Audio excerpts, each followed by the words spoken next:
कुछ दिन पहले मैंने अपने एक शॉर्ट वीडियो अपलोड की थी जिसमें मैंने बताया था कि अगर आपके पास अमेरिका का वीज़ा है तो आप तकरीबन 50 से ज़्यादा ममालिक में वीज़ा फ्री एंट्री कर सकते हैं और इसके अलावा आप हज उम्रा करने के लिए भी जा सकते हैं बग़ैर वीज़ा के। तो काफ़ी ज़्यादा दोस्तों ने कहा कि आप इस पे डिटेल्ड वीडियो बनाएं ताकि इसकी अच्छे से समझ आ सके और क्या क्या चीज़ें इसके लिए रिक्वायर्ड हैं और क्या इसमें डिटेल्स हैं तो वो थोड़ा सा बताएं।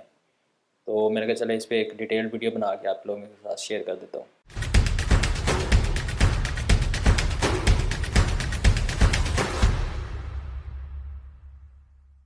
अस्सलाम वालेकुम, मेरा नाम खालिद बारी है। मैं एडवोकेट हाई कोर्ट हूँ। मैं सर्विसेज देता हूँ वीज़ा की, टैक्स की और इमिग्रेशन की। तो आज मैं जिस वीज़ा के बारे में आपके साथ बात करने वाला हूँ वो है अमेरिका का B1 B2 वीज़ा।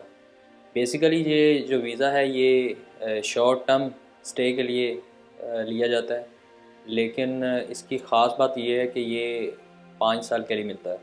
अमेरिका का विज़िट वीज़ा वाहिद ऐसा वीज़ा है जो 5 साल के लिए मिलता है और इस पे आप बिज़नेस के लिए जा सकते हैं, शॉर्ट टर्म स्टे के लिए जा सकते हैं, किसी रिलेटिव की कोई शादी है, मंगनी है, कोई भी इवेंट है उसको अटेंड करने के लिए जा सकते हैं और इसके अलावा टूरिज़म के मकसद के लिए भी आप इसको ले सकते हैं। और कुछ लोग इसको शॉर्ट टर्म वर्क वीज़ा भी बोलते हैं क्योंकि काफ़ी ज़्यादा लोग इस वीज़ा को लेने के बाद फिर वहाँ पे काम करते हैं और आफ्टर जब उनकी टर्म कंप्लीट हो जाती है वो वापस आ जाते हैं, वो वापस आके दोबारा चले जाते हैं। क्योंकि जब आप वहाँ पे इस वीज़ा के ज़रिए इंटर होते हैं तो इसमें आपकी जो लिमिट होती है स्टे करने की वो 6 मंथ होती है। लेकिन ये फिर आगे इमिग्रेशन पे डिपेंड करता है कि वो आपको कितनी देर तक स्टे करने देते हैं। जब आप इंटर होते हैं यूएसए में इस वीज़ा के ज़रिए तो वो आपके रिकॉर्ड में लिख देते हैं कि आपको इतने अरसे की स्टे करने की इजाज़त है। तो बाज़ लोगों को 6 महीने से ज़्यादा स्टे करने की भी इजाज़त मिल जाती है, लाइक 9 मंथ 8 मंथ। तो फिर ये उन पे डिपेंड करता है कि वो वहाँ पे कितना अर्सा रहना चाहते हैं। कुछ लोग इस तरह भी करते हैं कि वो क्योंकि इस वीज़ा के ऊपर कनाडा का जो एंट्री है वो भी फ्री हो जाती है, वीज़ा फ्री हो जाती है। तो वो फिर कनाडा इंटर होते हैं और इंटर होने के बाद फिर वापस यूएस में इंटर हो जाते हैं और उनकी जो स्टे करने की टर्म है वो एक्सटेंड हो जाती है। B1 B2 वीज़ा जो है इसको फ़िल करने के लिए अप्लाई करने के लिए फॉर्म D160 अप्लाई होता है, उसके ज़रिए आप इसकी एप्लीकेशन देते हैं। और जैसा कि मैंने आपको बताया कि ये मल्टीपर्पज़ वीज़ा होता है और इसको लोग काफ़ी ज़्यादा इसलिए हासिल करते हैं कि क्योंकि इसकी जो अदर एस्पेक्ट है, ख़ास बात यह है कि इस वीज़ा को लेने के बाद तकरीबन 50 से ज़्यादा ममालिक में आप वीज़ा फ्री एंट्री कर सकते हैं। और वो 50 ममालिक कौन कौन से हैं उसके बारे में भी मैं एक अलग वीडियो डिटेल में बना के आप लोगों के साथ शेयर कर दूँगा। लेकिन अभी मैं कुछ ममालिक जो बड़े जहाँ पे पाकिस्तानी जाते हैं सैर करने के लिए, जिनमें टर्की है और श्रीलंका है, इसके अलावा सऊदी अरब के जहाँ पे एक यानी कि पाकिस्तानी मुसलमान काफ़ी ज़्यादा जाते हैं, हर कोई तो हर साल जाते हैं, कोई साल में 2 दफ़ा भी जाते हैं उम्रा करने के लिए, हज करने के लिए। तो उनके लिए बार बार जो जा रहे हैं उम्रा करने, उनके लिए बेहतरीन ये है कि वो वीज़ा के जो पैसे लगाते हैं सऊदी अरब के, तो वो एक ही बार यूएसए का वीज़ा ले लें 5 साल के लिए, वो सऊदी अरब में उम्रा करने जा सकते हैं बग़ैर वीज़ा के।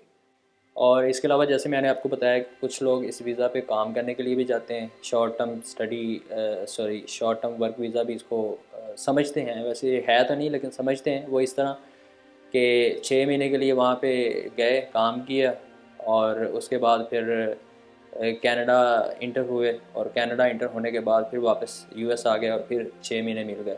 तो यानी कि इस तरह 5 साल एक्सटेंड करते हैं। डॉक्यूमेंट्स इसके लिए कौन से रिक्वायर्ड होते हैं? आपको ये सुन के हैरानी होगी कि इसके लिए जब आप वीज़ा अप्लाई करते हैं, D160 फॉर्म फिल करते हैं, तो उसमें कोई भी डॉक्यूमेंट आपसे नहीं मांगता अपलोड करने के लिए। लेकिन इसका मतलब ये नहीं है कि आपको कोई डॉक्यूमेंट चाहिए ही नहीं।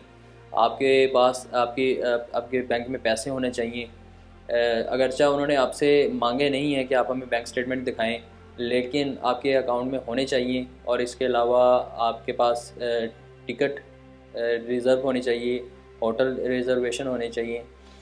और इसके अलावा अगर आप किसी ख़ास इवेंट के लिए जा रहे हैं तो उस इवेंट का जो स्पॉन्सर है लेटर वो भी आपके पास होना चाहिए, क्योंकि काफ़ी ज़्यादा केसेस में वो मांग भी लेते हैं इंटरव्यू में, क्योंकि इसका इंटरव्यू होता है, आप जब आप अप्लाई करते हैं उसके बाद आपको टाइम मिलता है इंटरव्यू के लिए, तो मांग भी सकते हैं, नहीं भी मांगते, लेकिन आपके पास होनी चाहिए, ये सारी चीज़ें पूरी होनी चाहिए, क्योंकि अमेरिका की जो इंटेलिजेंस है वो इतनी तेज़ है कि वो आपसे मांगने से पहले ही वो सारा कुछ जांच पड़ताल कर लेते हैं आपके बारे में कि आया वाकई इस काबिल हैं कि अमेरिका का जो विज़िट है वो आप अफोर्ड कर सकें, या वाकई आप जेन्युइन तरीके से जाना चाहते हैं, और ये तो नहीं होगा कि आप वहाँ पे जाएं और वापस ही ना आएँ। तो इस चीज़ को वो मेक श्योर पहले ही कर लेते हैं आपसे डॉक्यूमेंट्स लेने से पहले।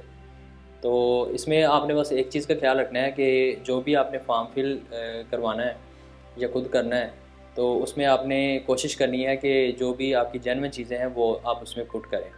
और सेकंड चीज़ ये कि जब आप अपना इंटरव्यू के लिए जाएं तो आप वहाँ पे वही जवाब दें जो आपके फॉर्म में लिखी हुई हैं, क्योंकि मैं आपको एक मिसाल देता हूँ कि एक क्लाइंट, वो उन्होंने फॉर्म यानी कि कंसल्टेंट से फिल करवाया था, तो जब वो इंटरव्यू देने गए तो इंटरव्यू में उन्होंने कह दिया जी कि मैंने खुद फिल किया है। तो अगर वो कह देते कि कंसल्टेंट ने से करवाया है तो इसमें कोई किसी किस्म का कोई हर्ज नहीं था, कोई इलीगल चीज़ नहीं है ये। तो बहरहाल जब उन्होंने कहा कि मैंने खुद फिल किया है, तो फिर अमेरिका की जो CIA है, उनकी इंटेलिजेंस है वो इतनी तेज़ है, उन्होंने उनको बताया कि हमारे पास रिकॉर्ड में ये चीज़ मौजूद है कि जिस सिस्टम से आपकी एप्लीकेशन हमें रिसीव हुई है उस सिस्टम से तकरीबन 2000 के करीब एप्लीकेशन सबमिट हुई हैं। तो इसका मतलब ये नहीं है कि वो आपने ही फिल की है एप्लीकेशन, वो कोई कंसल्टेंट ही होता है जिसकी इतनी एप्लीकेशंस आती हैं।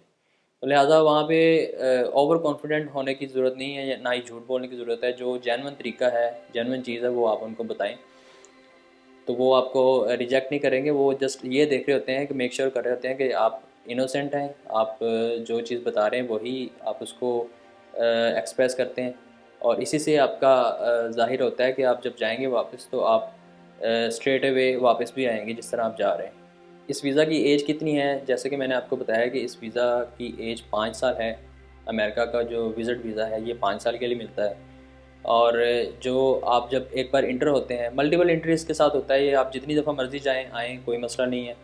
तो इस जब आप एक दफ़ा इंटर होते हैं तो उसकी जो स्टे की मुद्दत है वो तय्यन होती है जब आप इंटर होते हैं, मतलब इमिग्रेशन आपको बताता है।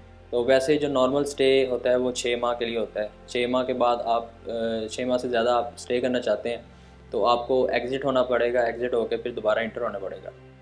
तो उसके बाद फिर आप दोबारा वहाँ पे 6 महीने के लिए स्टे कर सकते हैं। Last but not the least, renewal. इस वीज़ा की जो रिन्यूअल है वो पहले ज़रा मुश्किल होती थी, मतलब कि अगर आपका वीज़ा एक्सपायर हो गया है तो आपने दोबारा उसको रिन्यू करवाना है तो आपको सारा प्रोसेस दोबारा करना पड़ता था, मतलब कि फॉर्म फिल करना, फ़ीस सबमिट करवानी, उसके बाद फिर इंटरव्यू देना, इंटरव्यू के बाद फिर वीज़ा मिलता नहीं मिलता, ये बात की इशू से। लेकिन अब हाल ही में अमेरिका ने पाकिस्तानियों के लिए पॉलिसी बहुत नरम की है। उसमें उन्होंने ये किया है कि जो जिनका वीज़ा एक्सपायर हो चुके हुए 2 साल, तकरीबन 2 साल तक, 2 साल के अंदर अंदर यानी कि वीज़ा उनका एक्सपायर हुआ था, और या जिनका वीज़ा एक्सपायर होने वाला है, वो जस्ट फॉर्म फिल करें, फ़ीस सबमिट करवाएं और अपना जो वीज़ा है उसको रिन्यू करवा लें। मतलब कि इंटरव्यू नहीं होगा उसमें, और जो रिजेक्शन है वीज़ा की वो भी काफ़ी हद तक कम हो गए हैं, मतलब कि ना होने के बराबर है। आपको वीज़ा विदाउट इंटरव्यू ही रिन्यू हो जाएगा। तो इतनी यानी कि सहूलतें इसमें मिल रही हैं अमेरिकन वीज़ा में। आप इस पर यानी कि 50+ कंट्रीज़ में जा सकते हैं वीज़ा फ्री, उम्रा कर सकते हैं, हज कर सकते हैं, टर्की घूमने जा सकते हैं, फिर 5 साल के लिए वीज़ा मिलता है, फिर काम करने के लिए जा सकते हैं, कोई रोक टोक नहीं है। फिर अमेरिका एक वाहिद कंट्री है जहाँ पे आप वीज़ा विज़िट के लिए गए हैं, तो वहाँ पे जाके अगर आप अपना स्टेटस कन्वर्ट कर लेते हैं, लाइक असाइलम अप्लाई कर लेते हैं, या आप बिज़नेस या जॉब करने लग जाते हैं और आप वर्क वीज़ा में कन्वर्ट हो जाते हैं, तो अमेरिका आपको खुले दिल से वेलकम करता है, वो आपको एक्सेप्ट कर लेता है, आपका स्टेटस कन्वर्ट कर देता है। बाकी कंट्रीज़ में ऐसा होता है कि अगर आपने अपना स्टेटस चेंज करना है, लाइक यूके हो गया, तो वहाँ से आपको एग्ज़िट करना पड़ेगा, एग्ज़िट करके नए वीज़ा पे आपको दोबारा इंटर होना पड़ेगा, तो तब आप वहाँ पे उस वीज़ा पे स्टे कर सकते हैं। लेकिन अमेरिका में आप वहीं पे रहते हुए अपना स्टेटस चेंज कर सकते हैं। तो इसलिए मैं इस वीज़ा को ख़ास कहता हूँ। अमेरिका का वीज़ा आप लोगों को ज़रूर लेना चाहिए, हासिल करना चाहिए, और इसमें ये नहीं है कि अगर आपने अप्लाई कर दिया और आपका रिजेक्ट हो गया तो आप दोबारा अप्लाई नहीं कर सकते। आप जितनी दफ़ा मर्ज़ी अप्लाई करें, और एक बार नहीं अप्लाई करने पे मिला, दूसरी बार अप्लाई कर दें। तो ख़ास बात जो होती है वो आपके डॉक्यूमेंट की असेसमेंट होती है। वो आप मुझे सेंड करें, मैं उसकी असेसमेंट करूँगा, मेरी टीम उसको करेगी। तो अपने डॉक्यूमेंट्स की असेसमेंट लाजमी करवा लें। और अगर आप इस वीज़ा को हासिल करना चाहते हो, अप्लाई करना चाहते हो, तो आप हमारे ज़रिए कर सकते हैं। आप मेरे साथ रब्ता कर सकते हैं। और पहले डॉक्यूमेंट कई लोगों के लिए ये वीज़ा नहीं होता, तो मैं उनको उनके डॉक्यूमेंट्स, उनकी जो सिनेरियोज़ हैं, उनको देख के बता देता हूँ कि आपको ये वीज़ा मिलेगा या नहीं मिलेगा। तो मोस्टली चांसेस होते हैं जिस तरह यानी कि आप असेस करते हैं उसी के मुताबिक आगे कंटिन्यू होता है। तो वीज़ा मिलना ना मिलना यानी कि वो पहले बंदा उसको डिस्कस कर ले, और किन चीज़ों पे वीज़ा मिलने के ज़्यादा चांसेस होते हैं तो वो भी गाइड कर दिया जाता है। और चैनल को सब्सक्राइब कर लें, वीडियो को शेयर कर दें ताकि दूसरों का भी फ़ायदा हो। मिलते हैं अगली वीडियो में। Thank you so much. Allah हाफिज़।